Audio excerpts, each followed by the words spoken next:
Hello అందరికీ welcome to our channel. ఈరోజు వీడియోలో ఎంతో టేస్టీ అయిన మ్యాంగో స్పాంజ్ కేక్ని ఇంట్లోనే టేస్టీగా తయారు చేసుకోండి.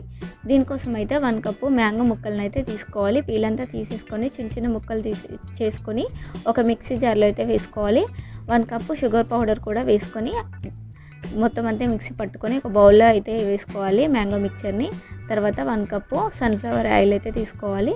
తర్వాత 1/2 స్పూన్ యాలకుల పౌడర్ అండ్ 1/2 స్పూన్ నిమ్మరసం అయితే వేసుకొని మొత్తం అంతా కలిసేలా మ్యాంగో మిక్చర్లో కలిసేలా ఆయిల్ అంతా చక్కగా కలుపుకోవాలి.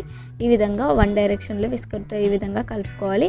ఇలా మొత్తం కలిసిన తర్వాత మనం ఇప్పుడు ఒక స్ట్రైనర్తో 2 కప్పుల మైదా పిండి అయితే తీసుకొని దాంట్లో 1 స్పూన్ బేకింగ్ సోడా అండ్ కొంచెం అంత సాల్ట్ వేసుకొని ఈ విధంగా జల్లించుకోవాలి.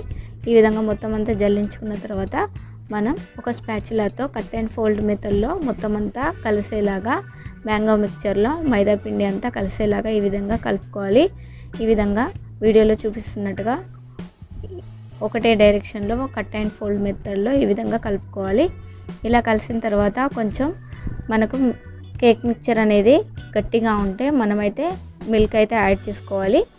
యాడ్ చేసుకుంటూ ఈ విధంగా కలుపుకోవాలి. కలుపుకుంటే మనకు కేక్ మిక్చర్ అనేది బాగా గట్టిగా కాకుండా బాగా లూజ్గా కాకుండా వీడియోలో చూపిస్తున్నట్టుగా అయితే ఉండాలి. ఇదైతే మంచిగా ఈ విధంగా అయితే చేసుకోవాలి. మిక్చర్ అనేది ఈ విధంగా చేసుకుంటే మనకు కేక్ అనేది చక్కగా వస్తుంది. చూడండి ఎంత బాగా వచ్చిందో. ఈ విధంగా లూజ్గా రావాలి. ఈ విధంగా చేసుకొని కన్సిస్టెన్సీ అనేది వీడియోలో చూపిస్తున్నట్టుగా ఉండాలి. ఎంత చక్కగా కలుపుకుంటే కేక్ అనేది అంత స్పాంజీగా అయితే వస్తుంది. ఇప్పుడు కేక్ బౌల్ లేదా మన ఇంట్లో ఉన్న ఏదైనా బాక్స్ ఈవెన్గా ఉన్న ఒక బాక్స్ని తీసేసుకొని దీనికంతా నెయ్యిని లేదా ఆయిల్ అంతా రుద్దుకొని ఈ విధంగా మైదా పిండి అంతా చల్లుకొని మనం ముందుగా కలిపి పెట్టుకున్న ఈ కేక్ మిక్చర్ని అయితే దీంట్లో మొత్తం వేసేసుకోవాలి. వేసుకొని ఒక 2-3 సార్లు అయితే ట్యాప్ చేసేసుకోవాలి. ఈ విధంగా మొత్తం అంతా వేసుకొని 2-3 సార్లు ట్యాప్ చేసేసుకొని బబుల్స్ లేకుండా ఈ విధంగా చేసుకొని పక్కన పెట్టుకోవాలి. ఇప్పుడైతే ఒక గిన్నెలో మందపాటి గిన్నెలో ఇసుక వేసుకొని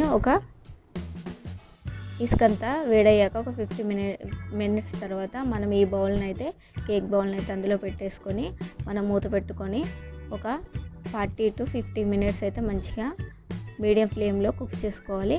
కుక్ చేసుకుంటే మనకు ఇప్పుడు ఒక టూత్ పిక్తో ఇలా కుచ్చుకుంటే మనకు దీనికి ఏం అంటకుండా ఈ విధంగా వస్తే మనకైతే కేక్ అయితే స్పాంజ్ కేక్ అయితే రెడీ అయిపోతుంది. ఈ విధంగా తయారు చేసుకున్న తర్వాత మొత్తం చల్లారాక ఈ విధంగా హెడ్జెస్ అన్ని కట్ చేసుకుంటే ఒక నైఫ్తో కట్ చేసుకొని ఈ విధంగా డీమోల్డ్ చేసుకుంటే మనకు మ్యాంగో కేక్ అయితే రెడీ అయిపోతుంది.